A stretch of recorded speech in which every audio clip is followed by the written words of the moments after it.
The challenge on this project, which I never thought of when I started, was I was really committed to this idea of having Caravaggio be represented as a character through his journal entries and his art. So I had to find a publisher that could bring to life that vision and commit to creating a book with color art in it. So that was worth waiting for, but I had to take tons of no's. No, no, no, no, no, no, no, from so many Right. people who said, I love the book, but I'm not putting art in the book. I was like, no, I'm looking for the people who can really do it. So I did find them. Some experts chase attention, but the smart ones build authority. You're listening to the Authority on Demand podcast, where credibility becomes your competitive advantage. Every week, we're pulling back the curtain on how founders and leaders turn expertise into inbound demand through books that position, media that converse, and strategies that actually move the needle. I'm Danielle Hutchinson, your host and Chief Creative Officer at Authority on Demand. Now, let's turn your authority into leverage. So when was the last time a piece of art stopped you in your tracks? Not just, that's pretty, but truly arrested you, made you forget where you were, made time slow down, and made you see the world differently. For most of us, these moments are rare, but for today's guest, being captivated by art wasn't just a fleeting moment. It's really an obsession that lasted 9 years and resulted in an award-winning novel that critics are calling The Godfather Meets the Da Vinci Code. Margaret Philbrick writes at the intersection of art, culture, community, and faith. Her latest novel, The House of Honor, the Feast of Caravaggio's Nativity, and you can correct me on that pronunciation in a moment. It's a great mystery novel. We're going to be diving into all about what that's about and the writing process behind it. So I'm thrilled to welcome Margaret to our show. Welcome to the show. Thanks, Danielle. And you did a perfect job pronouncing I did? Caravaggio. Yes. Caravaggio? Yes, that was Okay. excellent. Hey, real quick before we jump back in, if you're loving what we're doing here, hit that subscribe button and drop us a like. We're bringing you the best authors, the most real conversations, and all the writing wisdom that you didn't know you needed. So stick around because it only gets better from here. All right, now let's get back to the conversation. Good All work. right, I was practicing before. I just, you never know until you actually say it out You loud. So got it. You glad for got it. that. Yes. But yeah, until we chat too much about Caravaggio, let's talk about you for a minute. So, what drew you to all this? I guess that's my first question. I mean, I know your mother was an oil painter. She took you to the Art Institute of Chicago. Would you say that's kind of where your passion for arts began, by any Yeah, chance? I would say so, because my mother was painting quite a bit. She majored in art in college, and she never left it. And so I was just part of her world. She felt like being educated in art, especially the art she liked, was the way that, our kids should grow up. And because we were in Chicago, I mean, that's obvious that that was a great place to go and be on a summer Sunday and look at paintings and talk to her about them and then have lunch outside Oh, in the courtyard with the fountain. I mean, my mom was really gifted in making life beautiful for us and for people around her.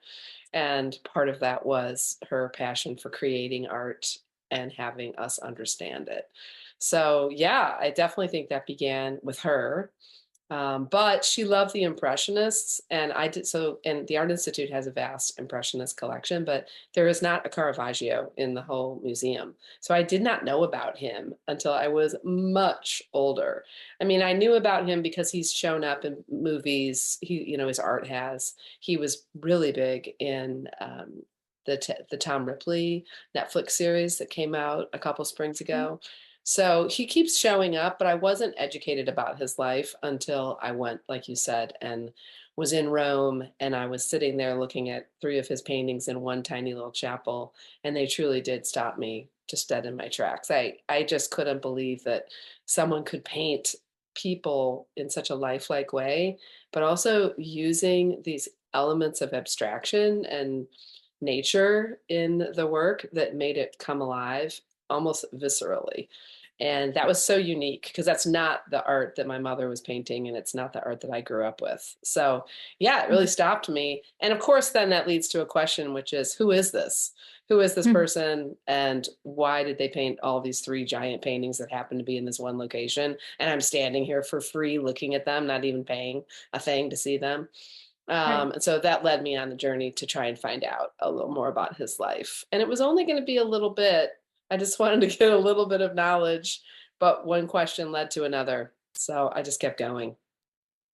Understood. So it's really just a passion project then, a passion project fueled by curiosity is what I'm hearing. Yes. And I think I said in the back of the book, all of my work starts with a question, that I want to get answered. In my first novel, it was, why is classical music so healing for people with dementia? And so I went down that research train. And when I figured that out, I had such a great skeleton of a story. So it sort of happened with this as well. Why would someone steal a Caravaggio painting off of a wall in a chapel in Palermo, Italy, in the middle of the night, and then it's never been found? Why would anyone do that? And then what would have happened to it? What I was dying to know some of those answers. Mhm. So it just sends you down a trail of getting those answers to the whys, but then you keep going again further, and then there's more and more to learn, and you just keep going. So, yeah. Well, you're really hitting the mark here for what our audience is looking for. I mean, we're people who are in the middle of writing our books or coming up with ideas for our stories, whatever it might be. But this is really taking us on a new path because it's not fueled by, okay, I have to get a book out there to, just because I want to have a book or because I want to promote my business or whatever may have you. It's something you're passionate about, and it's actually like ingrained in real history, and it answers the questions. I love that you started with a question. So. That Hmm. really is that's awesome. Yeah, thanks. Yeah. I don't ever really seek out, this notion of, I've got to have a book about this. And I can say never because now I'm doing it. Right. So I have this book on classical music, this novel, and then I have this novel on fine art. And our daughter grew up in dance. She was a professional dancer until 30. She just retired because she has identical twin boys. And so now I'm in a place where the first book is dedicated to our oldest son, pianist. Next book, youngest son, he introduced me to Caravaggio at this museum I'm talking about. And so I have to write a book about dance. And so my next novel is definitely going to be about classical dance. And I'm going to set it in France, and I'm going to set it in World War II. So it's funny because I don't think about, oh, I've got to have a book. But I do think now, because I would love to have a trilogy of art novels, that just sounds really fun to do that.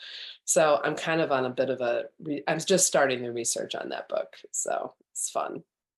That's really exciting. That's funny because I was going to ask, what are some upcoming projects later on in the show after we finished chatting about this one, but I'm glad we touched upon that now. So I guess while we're on that topic, would you like to speak more about it? Have you started on the process of actually creating it, or is it more of just an idea at this point? It's just, I have the idea, but I don't have all of the sort of like this. I think of it as scaffolding. So when I am at a place where I have enough research done Mhm. that I know I love this idea. I'm not going to write it unless I know I really love it. And I always get a different agent for a book project. I've never had the same agent for a project. I always get a new one. And then that agent finds a different publisher. So I've worked with five different publishers. Um, and it's just gone that way for me. That's not really very normal, but I don't love having to write this, that creates sort of a pressure that is existential, which makes me go, ugh. So this way, like you're saying, if it's more of a passion project, I'm able to stay much more engaged in the learning and then the creative process because I'm falling in love with, the learning, and then that leads to the character development. And the scaffolding is like what I step back from when I'm done. I feel like I'm done with the research, and I have my questions answered. So, like for example, the dance book. One of the questions I'm researching right now is, who were the big couples, the pairs in the Paris Opera Ballet in World War II who were dancing during the occupation by the Nazis. Right. And what was the public's response to them? What were they like as people? How did they keep dancing despite the fact that it was occupied Paris? How did they, offer their art? Were they Nazi sympathizers? So I really want the book to be focused on a couple, and the love that this couple shares on the stage. And that takes a lot of research, right? Because I have never done a book set in World War II, let alone Paris, let alone in the world of ballet theater. So yeah, I'm in the exploration, and I might not do it. This is like, I've got the concept, but I've really got to invest pretty deeply into the research to know, okay, now I've got the scaffolding of the plot. I have it. And the research is what leads me there. That's how I get there. So sometimes I abandon it. Sometimes I'll take a question and really dig down into it and find out I just don't have enough here. I don't think I have enough to fully orb out a universe, a world. And so I'll abandon it. So yeah, Right. I'm just getting started on my sweet Absolutely. dance pas de deux project. Well, really cool. I mean, uh, definitely a lot of detail that goes into the creation process of it. I mean, just walking me through it, my head was spinning a little bit. I was like, wow, like I know what it's like to try to get your own book off the ground. Just, I mean, you've done this a bunch of times now, but it sounds like it's almost a whole new process, which, Oh yes. yeah, I think that a Yes. lot of authors can relate to that. Every book's new, every book has its own circle of life, I guess you could say. So, really cool that that's kind of your starting stage. Yeah, I loved that interview that I listened to that you did a few weeks ago, and how that gentleman said every book is a new child, Oh, and the child has to be fed. You have to feed it. You can't just expect it to like be born yeah. and then thrive without giving it the nutrition that it needs to get its audience and, get the nuts and bolts that draw people to it and want to spend time with it. And so I thought that that was really insightful as a way of thinking about all these book projects is they are like their own individual children, and kids require different things and books require different audiences. So that was helpful. And I really appreciated that interview that you did. I thought he did a great job and it was insightful for me. I mean, I've been writing and been in publishing since 2009, and there's always new twists and angles on how to find your audience and how do you go about it. So yeah, that guy's been in the game for a long time, so I thought that was great, so thank you for that. That's really sweet of you. I think perhaps we might have been speaking with Mitch Carson or someone else. Correct. Yeah, I Yes, think correct. it's very sweet to hear that you were looking at some other episode of the show, and I agree. I mean, every author has a new point to make, and that was something you learned from it, and everyone listening today is going to learn a ton from you too. So that's really sweet of you to bring up, and totally right too. But I would like to segue a little bit into Caravaggio. We're talking about your future projects, your process, but let's, give a spotlight on this book as well, right? Sure. So yeah, I mean, I was looking through it a bit, and especially those opening pages, it kind of just drops us right into the midst of things. We were learning about the heist. We're meeting a very conflicted narrator. Tell us about this character development. Like, what drew you to create such a complicated characters crossing this moral line? Like, did it Oh, develop from that question that you were telling us about? good question. I definitely, when I was done with the research and was so enamored with Caravaggio, the artist, as a person, he was a basket case, a literal basket case. Mhm. He got in tons of trouble. He lost all his male relatives when he was very young to the Black Plague. And because he was so accomplished, even as a child in art, his mother sent him away from northern Italy to go and apprentice with someone who was out of the reach of the Black Plague. So he was like losing his family, sent away as a kid, and then just thrown into the art world. And once he got apprenticed enough, he felt that he knew enough. He just took off from that position and he went to Rome, and he was only about 18. And the book opens with a car. Well, it opens with the heist, but after that, it opens with a picture of the painting that was taken, Caravaggio's nativity painting. And then I created the journal entries to go with each of the paintings in the book so that you would really learn about his life. But those journal entries they place little nuggets of foreshadowing as to where the plot is going. And so they're like hints along the way. And he was so crazy. I thought I have to base the main character on this guy. I just can't take it. I mean, he's just so fascinating.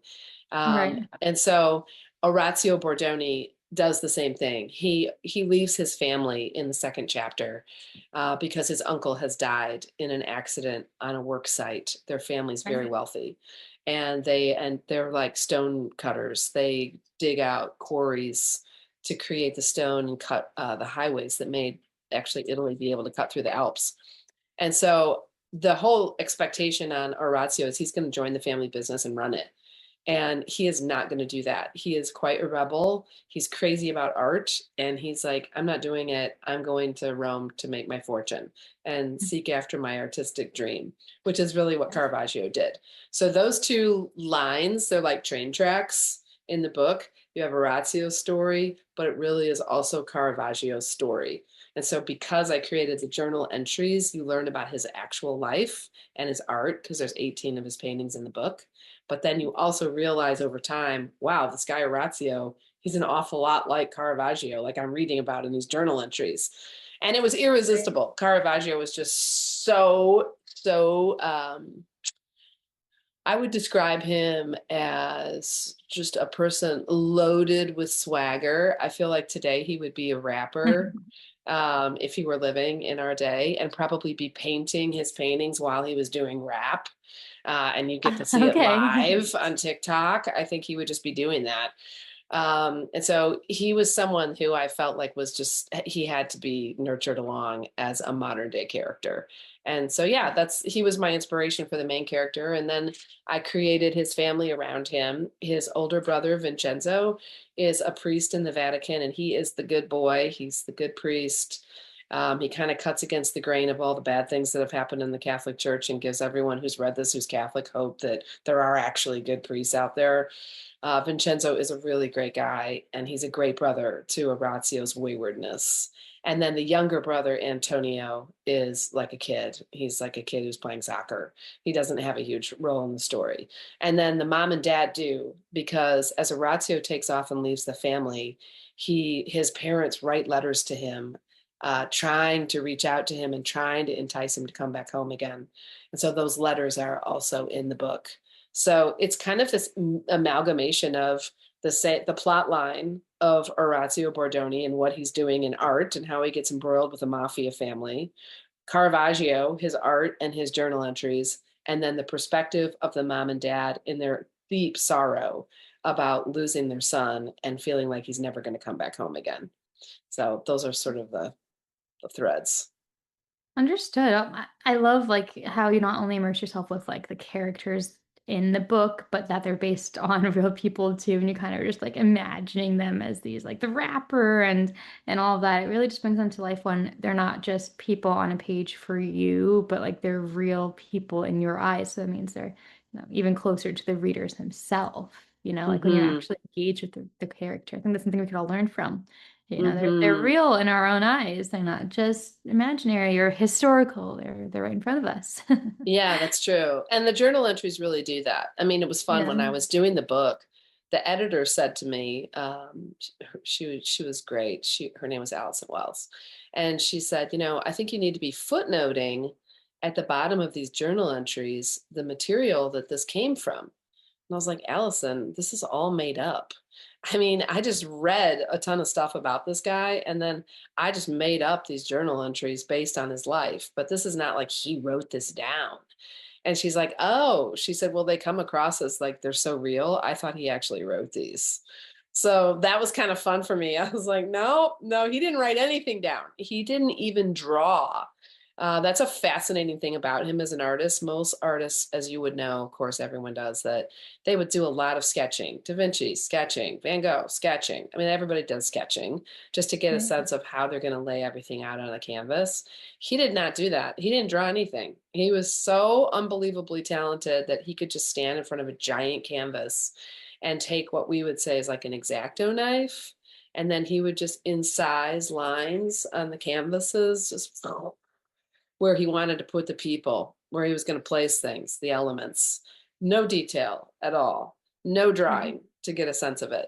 So he was just an absolute genius. I mean, can you imagine me just like going on and writing this novel and then being like, first draft, okay, it's all done. Here you go. Yeah, no, not at all. No, no, no. Yeah, no, the editing process is definitely one that you can't skip. You might think that you are, right there, publish ready, but there's always another set of eyes. Just doesn't hurt, especially in what you just mentioned. And yeah, I mean, you also mentioned that the right publisher was a huge factor for you as well. So, what advice would you give authors about patience and making sure you find the right people to help you? Yes, Way. patience. Boy, oh boy, patience. That is the name of the game. I think if you are so passionate about a book project that the priority for you is quality. Sometimes the priority is I got to get this out there. I have all kinds of other commitments. I want to be able to be in a time frame where I can market my book. I have all these things going on, and I just want to get the book out there. That's a different project, and there's lots of ways people can do that. They can do Ingram Spark. They can do all kinds of great self-publishing platforms now. So, and there's really good hybrid publishers as well.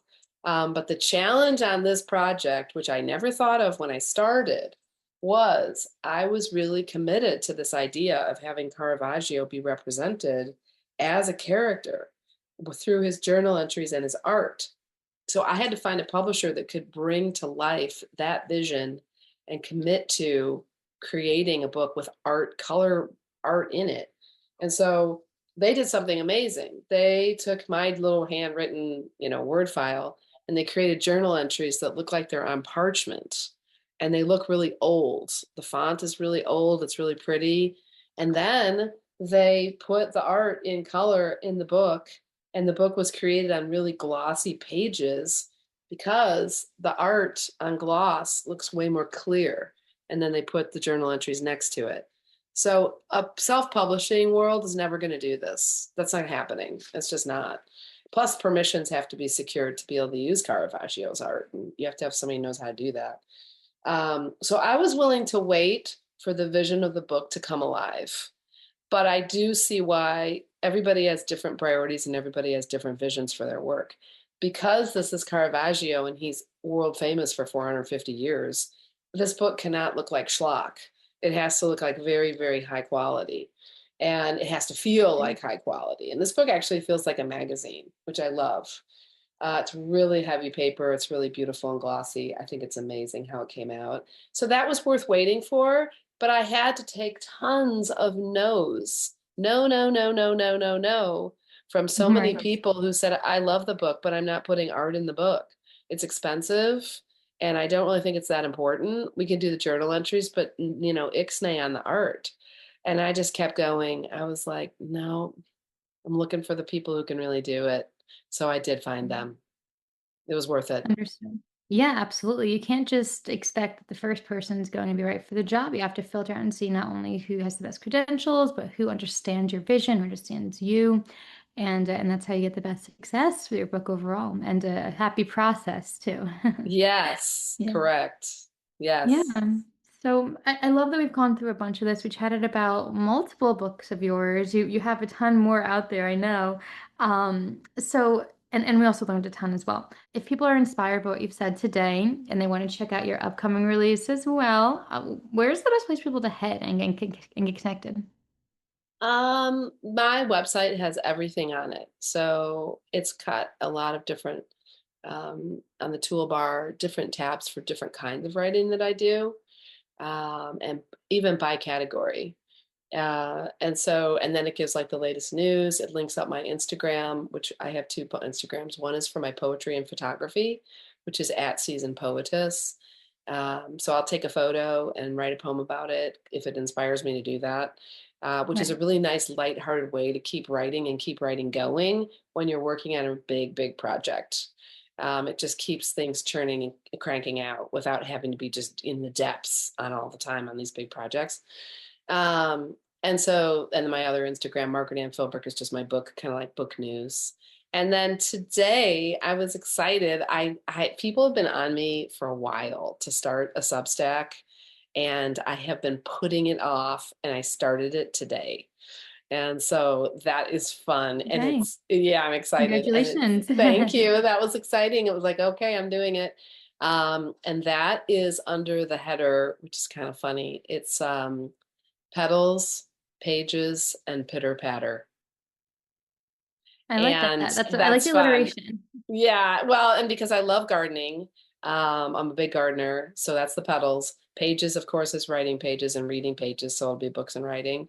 And then pitter patter is like ephemera, like what are the things that are, you know, tickling your fancy right now that are like goofy, but you just have to say something about them. So yeah, so that's a new thing for me. So I'm excited about that because it just started. I love that. Yeah, no, it's so exciting. And I love that you're continuously improving too. It's not just I wrote one book and I'm done. I'm Oh writing my more books. I have my gosh. podcast. I have this. I have that. The inspiration is off the walls. Oh, well, thank I love you. it. You're inspiring to talk to, so thank you so much. Yeah, that's great. Sweet. Yeah, I mean it's been a pleasure. It's been a blast, but I don't think we're done with the inspiration quite yet. I mean, Okay. I think we have time for one last final note. Like what should our listeners today take with them after our conversation? What's like a piece of advice that you wish you knew when you first got into the writing world? What do you think? I think that I wish someone would have told me that it is really hard to pursue publication um, without being married to expectations. Everybody has for their creative work these great expectations. Ha ha, Charles Dickens, right? But it's true. And, you know, it's probably not going to go the way you expect it. And that's okay. I think coming into writing and big projects with an openness to that truth that this is going to be appreciated and you can't possibly imagine by who or how. Because if you try and put it in a box, you're limiting the work. And so get free of your expectations. Just don't do that. Don't do that to yourself and to your work. And just know that it's going to be hard, but it will be worth it. It's worth it. Because all things that are really hard that you really got yourself into, be it training for a marathon, right? Or be it digging up a giant new garden plot with just like a bunch of dirt in front of you. It takes just blood and sweat and tears, and writing is that. But if you don't let yourself be laid up and like carrying around, oh, but I haven't gotten my bestseller status yet with USA Today. It's like, so what? Get over Right. it. So I think that would be what I wish people would have told me. Because like I'm sure you as well, when you're a goal setter, you come into your year with your goals of what you're going to do, and then you have all these expectations about how you're going to get there. Well, there's a lot, you got to have space and give space for the work to kind of breathe and live as its own life, and it will find its way. And you don't have to hard drive everything about it based on your expectations of how you think it's got to go. So that I wish people would have clued me into a long time ago. And now I get it. I definitely get it. Give the work space. Let it live and breathe. I like that. I like that you said that at the end, let it live and breathe, right? Don't like hold it in one corner or in a cage and hope it's going to flourish into whatever it is that your vision is of it. You've got to let it grow, right? Like a plant. You said you love gardening, right? Allow it to have air and breathe and space to be whatever it needs to be. Don't hold yourself down to anything. Don't let those expectations hold you back. Exactly. Yeah. Right. Yeah, I remember finding out, wait a second, the New York Times bestseller list is different from the USA Today bestseller list. Why? And then when I found out why, I was like, oh, I just hate this. I don't even like thinking about this. So yeah, it's like you can't get worked up about all those little details. Just let it Words. live. Yeah. Absolutely. Well, this has been fascinating. I love this story. I love what you've, gone through being inspired by your mother's work. And then here you are now using your questions and curiosity to create novels that are here to educate us and inspire us too, and also offering those words of wisdom. So yeah, everybody check out House of Honor, the piece of Caravaggio's Nativity on Amazon or whatever suits you. We're going to put all of Margaret's links into the description box of this podcast today, so you can click on over, check out all of her new materials too. Lots of exciting stuff to happen. She's only planted the seeds today. The conversations and going to lead further on, so get connected. Thank you. Yeah, Margaret, it's been a pleasure. Thanks for joining us. Of course. Pleasure to chat. Thank you so much. Yeah, and to our audience today, keep reading, keep writing, and keep inspiring. We'll see you next time on the Authors on Mission podcast. That's a wrap on another episode of the Authority on Demand podcast. If today's conversation sparked something in you, don't keep it to yourself. Share this episode with a founder or leader who's ready to stop being the best kept secret in their industry. If you want to turn your expertise into inbound demand, head to authorityondemand.com to see how we help clients go from unknown to in demand. I'm Danielle Hutchinson, and I'll catch you on the next one. Now, go build some authority.